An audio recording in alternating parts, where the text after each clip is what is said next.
Bien, chers téléspectateurs de la radio-télévision Kimbanguiste, on vous a fixé un autre rendez-vous pour aujourd'hui.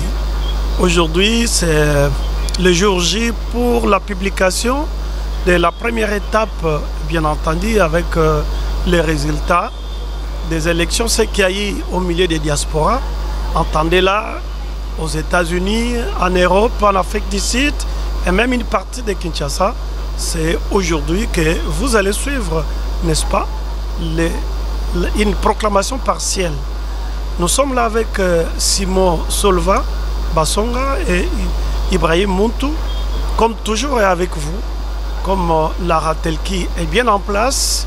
Je vous ai promis, on vous a promis que nous allons toujours vous tenir compagnie jusqu'à la fin de cette étape, n'est-ce pas, des scrutins à la publication jusqu'au dernier jour.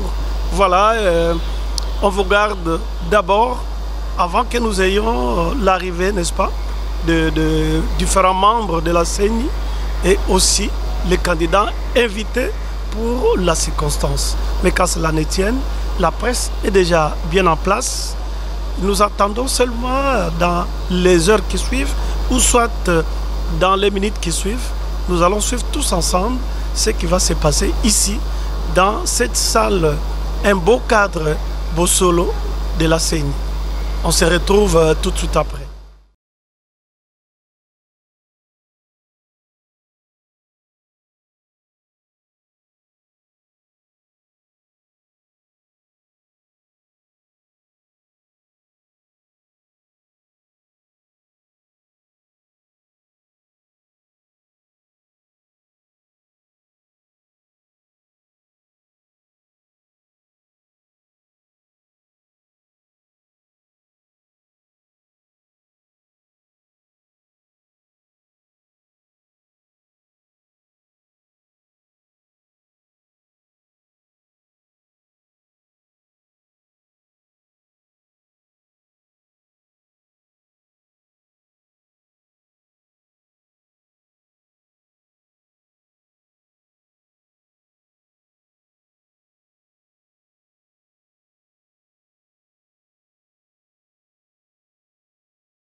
Aujourd'hui, sur le vendredi, la CENI va publier les premières tendances.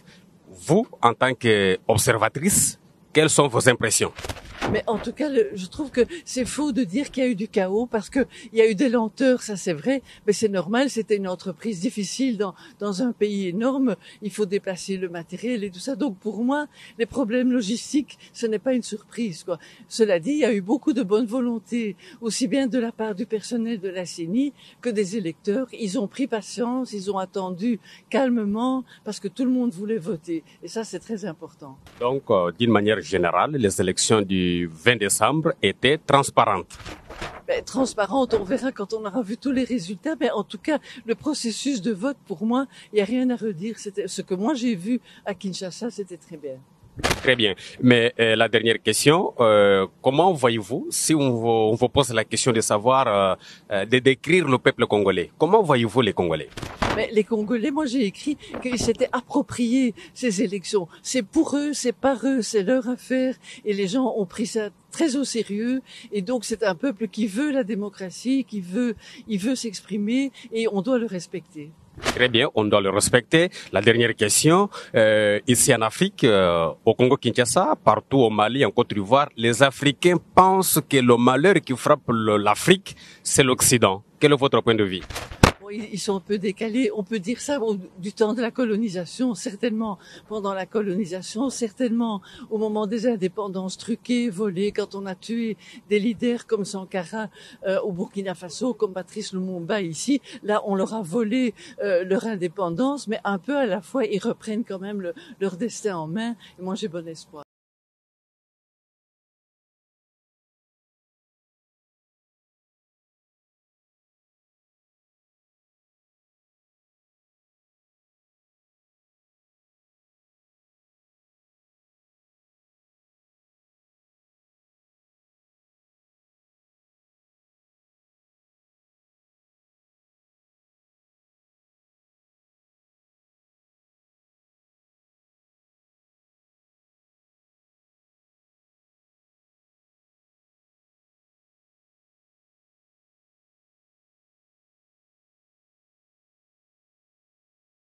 Le président de la CENI va prononcer son allocution qui sera suivie par la suite de la publication des résultats partiels de l'élection présidentielle du 20 décembre 2023. Monsieur le président de la CENI. Mesdames et messieurs, bonsoir. Oui, ce soir, c'est un grand moment pour la démocratie en République démocratique du Congo. La Commission électorale nationale indépendante est heureuse d'avoir pu organiser le scrutin du 20 décembre.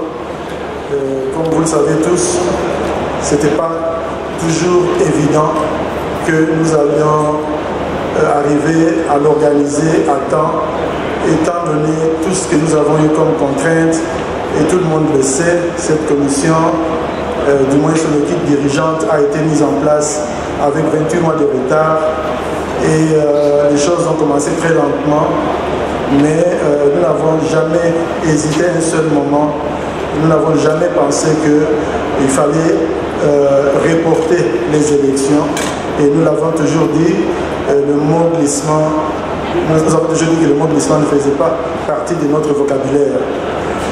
Bon, ce n'est pas une occasion d'exprimer une quelconque autosatisfaction, mais notre satisfaction vient du fait que nous avons vu l'engouement de la population congolaise, leur patience face à nos petits ratés du premier jour, tout au moins au début.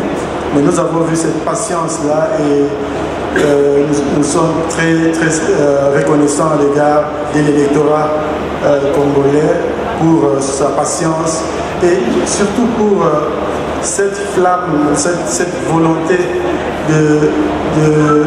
d'asseoir la démocratie, de consolider la démocratie dans notre pays. Il est aujourd'hui clair que ce n'est pas par les armes qu'on prendra le pouvoir dans ce pays. Sinon, si on le faisait, ça sera un pouvoir qui ne sera pas stable parce que l'aspiration démocratique de notre peuple est irréversible. Et la CENI, tirant des leçons des expériences passées, nous avons voulu consolider ce que nos prédécesseurs ont fait. Et là où il y a eu des lacunes, nous avons tâché d'améliorer. Nous savons que l'une des faiblesses des processus passés, c'était en matière de transparence. Mais il s'est dégagé toujours une impression que la transparence, surtout en matière de résultats, était limitée.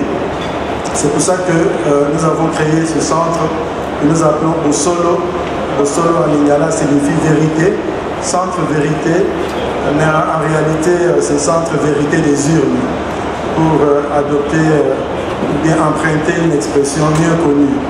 Alors, quel est le but de ce centre? C'est justement qu'on se retrouve comme on est là ensemble et qu'on ait des soirées électorales durant lesquelles les résultats vont tomber, on peut dire, et nous allons ensemble peut-être les commenter et voir comment ça se fait.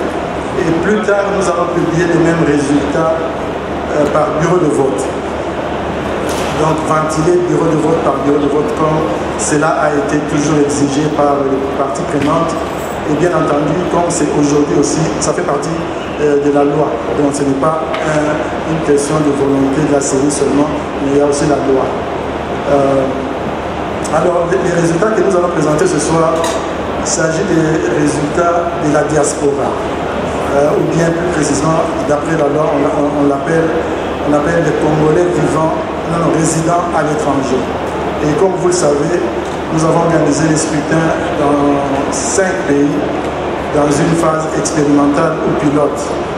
Et là, nous devons quand même reconnaître que c'était un effort supplémentaire que nous avons fourni parce que ce n'était pas prévu vraiment dans le budget et tout ça. Nous avons grignoté les sous-ci et là pour pouvoir prendre en charge nos compatriotes qui résident dans ces 5 pays. Et comme vous pouvez le comprendre, on ne pouvait pas aller au-delà de 5 pays. Et nous nous sommes dit qu'on va organiser ces scrutins dans juste 5 pays. Et puis nous allons, à la fin de ce processus tirer des leçons et voir comment on pourrait s'étendre ailleurs au prochain cycle électoral. Alors, ces résultats, du moins pour la partie diaspora, si on peut l'appeler comme ça, c'est des résultats totaux, donc ce n'est pas partiel. En fait, c'est tout l'électorat qui a pu participer et on va vous les donner en détail par pays et puis on va aussi vous les montrer de façon regroupée.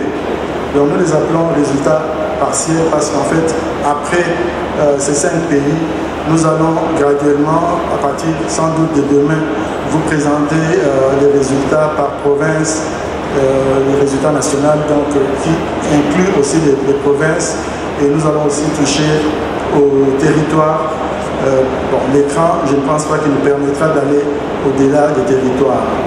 Et cela se fera comme ça, graduellement. Comme vous le savez, en ce moment, il y a la remontée des résultats qui se fait à partir du pays. Et vous savez, le pays est immense. On a eu beaucoup de problèmes à acheminer les matériels vers les centres de vote. Et on aura le même type de défis pour reprendre le même matériel et le ramener dans nos antennes. Qu'à cela ne tienne, nous pensons que nous allons vivre ensemble un bon moment de démocratie parce que la démocratie est en RDC pour y rester. Ce n'est pas pour être remplacé par un autre système de gouvernance dont nous ne voulons pas. Donc ça sera un peu ça. Donc nous allons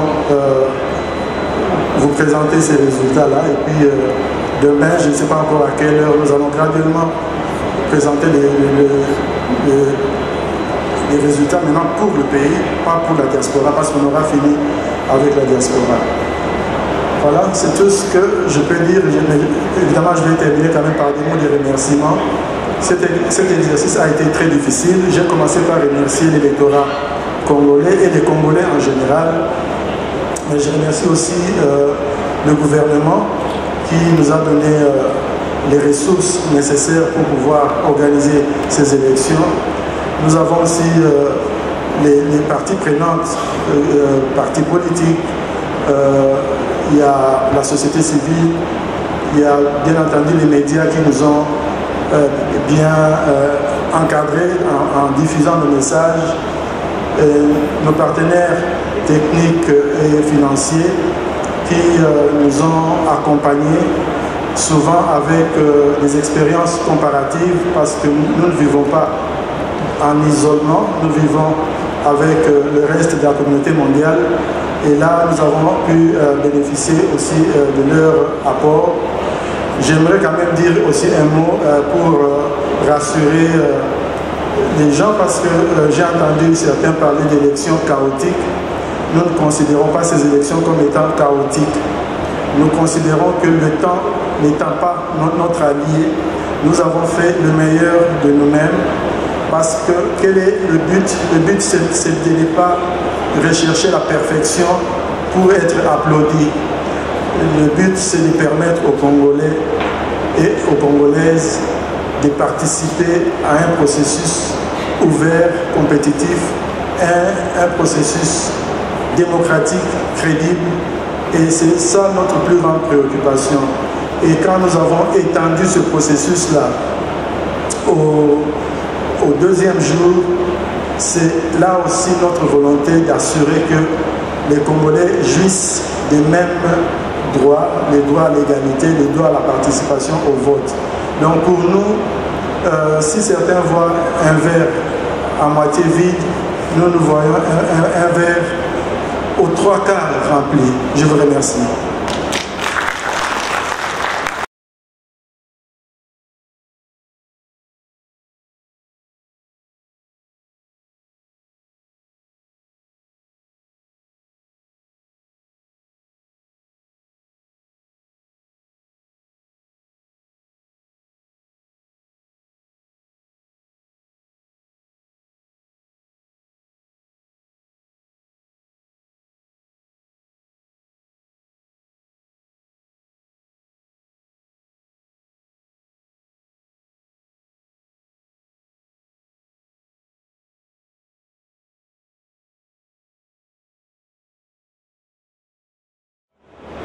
Merci, c'est Souzy. Tout à l'heure, nous avons eu l'Afrique du Sud.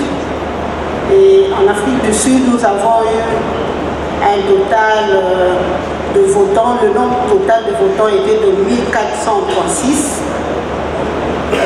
Suffrage valablement exprimé 1436. Taux de participation 44,86%. Et le premier, c'est le candidat numéro 20 avec 1167 voix. Le candidat numéro 3 avec 195 voix. Le candidat Martin Fayoulou, le candidat numéro 21, 30 voix. Le candidat Denis Mukwege, vous allez m'excuser, c'est pas bien classé ici. Denis Mukwege en Afrique du Sud a eu 31 voix, ou 31 voix.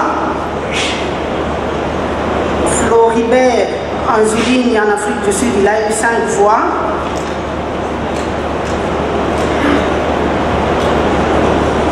Bolamba Tony Cassius, 0 voix. Boussefalai Georges, 1 seule voix.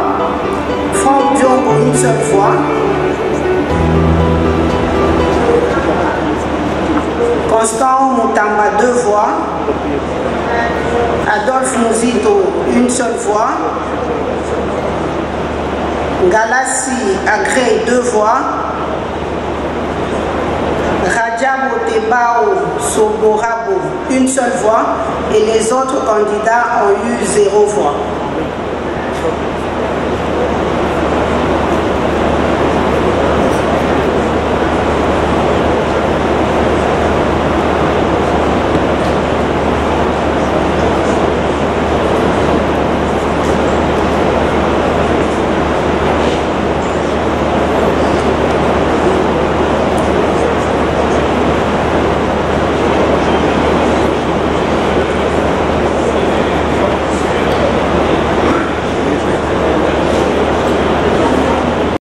Total de votants, c'est 1430. Le suffrage valablement exprimé, 1422. Le taux de participation,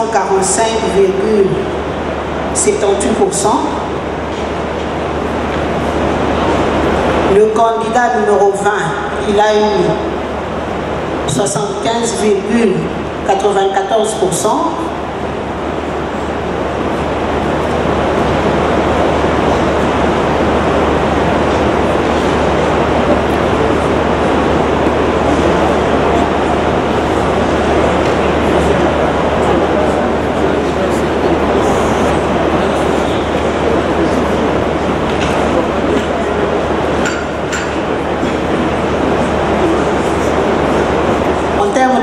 Le candidat numéro 20 a eu 1086 voix. Le candidat numéro 3 a eu 207 voix. Le candidat Denis Mukwege a eu 65 voix.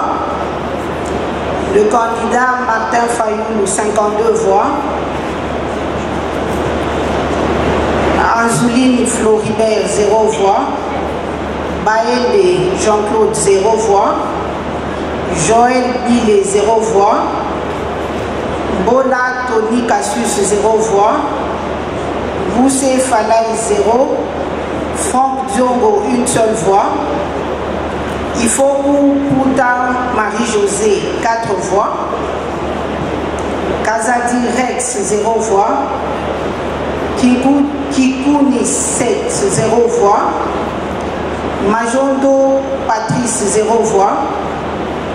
Massalou André, 0 voix. Matata Mapon, 0 voix. Moudekereze Bissimois Justin, 0 voix. Moutamba Constant, 0 voix. Mouzito Adolphe, 2 voix.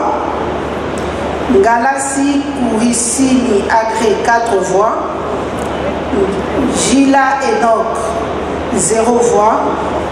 Ngoy Ilunga Théodore, 0 voix. Kema Loli, 1 seule voix. Rajabo Seba Soborabo, 0 voix.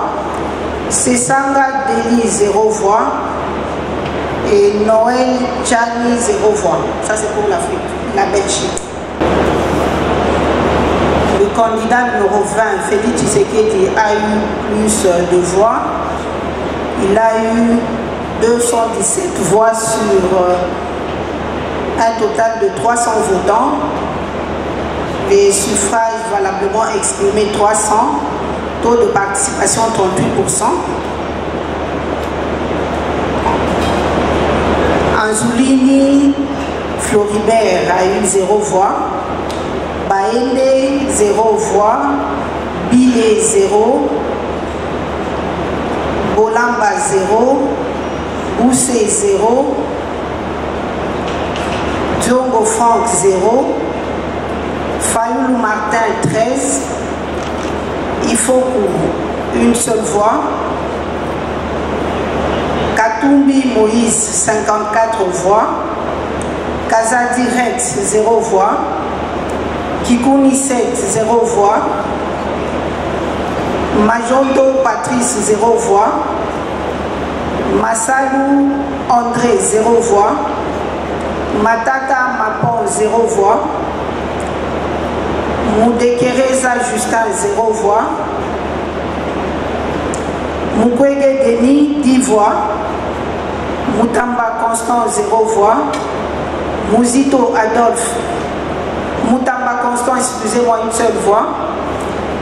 Mouzito Adolphe, 1 seule voix. Ngalassi Agré, 0 voix. Ilunga Théodore, 0 voix. Kema Loli, 1 seule voix. Rajabo Sobarobo, 0 voix. Sesanga Deli, 0 voix. Tchani Noël, 2 voix. Pour les USA, le nombre total de votants, c'est 161. Suffrage valablement exprimé, 161. Taux de participation, 41,49%. Le candidat numéro 20 a eu plus de voix, 127 voix, soit 78,88%. Le candidat Azuli Floribert, 1 seule voix. Baende Jean-Claude, 0 voix. Billet Joël, 0 voix. Bolamba Tony, 0 voix. Boussé Georges, 0 voix. Diongo Franck, 0 voix. Fayoulou Matidi, 6 voix. Ifoku Marie-Josée, 3 voix. Katumbi Moïse, 18 voix. Kazadi Rex, 0 voix. Kikouni 7, 0 voix. Majondo Patrice, 0 voix. Massam André, 0 voix. Matata Mapon, 0 voix.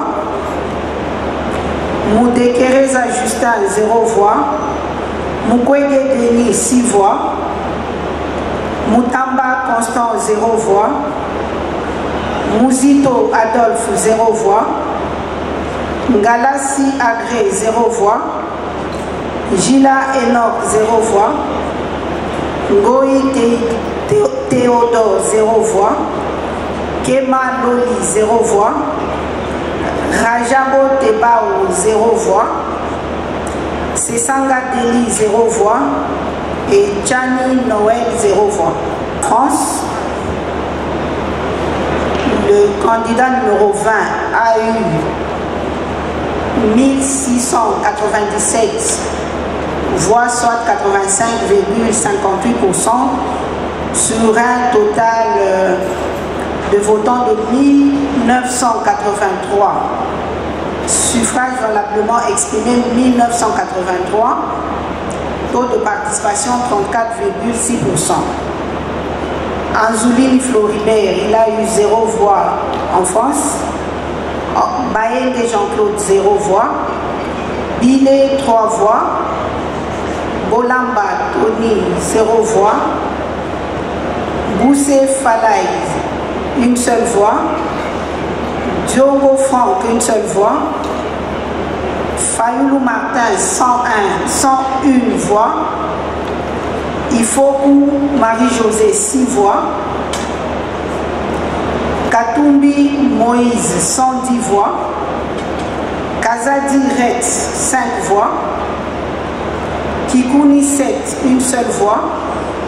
Majondo Patrice 0 voix. Massan André 0 voix. Matata Macon 0 voix. Moudekereza Justin 0 voix. Mukwege Denis 50 voix. Mutamba Constant 0 voix. Mouzito Adolphe 2 voix. Ngalassi Agré 3 voix. Gila Enoch 0 voix. Ngoy Théodore 0 voix. Kepa Loli 0 voix. Rajabo Soborabo 0 voix. Sessanga Deli 2 voix. Et Chani Noël 1 seule voix.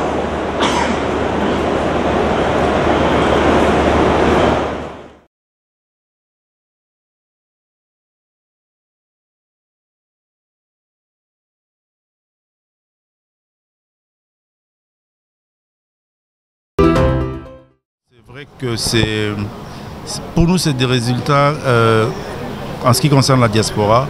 C'est un vote qui a d'une grande symbolique pour nous, à divers titres. D'abord, principalement parce que notre candidat, le numéro 20, Félix Antoine Tshisekedi, est issu de la diaspora. Donc c'est pratiquement comme son deuxième village après Kabea-Kamwanga. Il était important pour nous que là-bas il fasse un score respectable. Et au cours de la campagne, nous avons travaillé par rapport à cela. Et nous sommes satisfaits du résultat. Mais aussi que la diaspora, même s'il n'y a eu que 5 pays, même si en termes d'électeurs, ils ne sont pas très nombreux, mais il faut savoir que la diaspora est considérée comme un grand influenceur de la nation congolaise. Vous avez vu que c'est en toute transparence que les élections ont eu lieu. Ce qui est impressionnant, ce qui me réjouit, c'est que le président Tshisekedi, alors qu'il est en activité, il a la fonction présidentielle, qu'il soit adopté par notre diaspora. C'est quand même quelque chose de particulier, ça ne s'est jamais produit dans notre pays. La diaspora est toujours réputée se ranger dans l'opposition, mais là, on a montré le contraire et je pense que cette tendance va s'élargir dans les pays. Un grand merci d'avoir choisi pour la continuité et non pas la remise à zéro.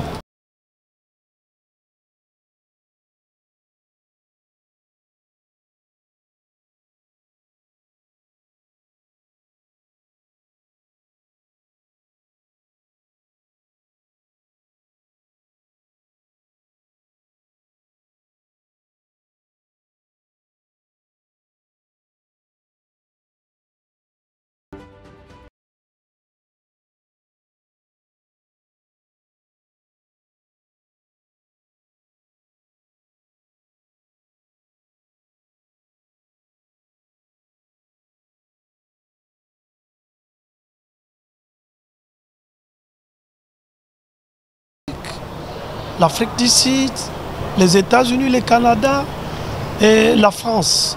On est ensemble. La Ratelki va toujours vous tenir compagnie tout au long de ces processus électoraux, le 4e cycle, bien entendu. Nous y reviendrons demain. Cette fois-là, ça sera la publication des résultats au niveau de Kinshasa. Si vous avez aimé, on doit dire merci à Simon Solva qui a été avec nous au niveau de la caméra, au microphone. Certainement, vous avez reconnu votre humble serviteur, Papa Montou Ibrahim. Et à la prochaine. Merci. Ciao.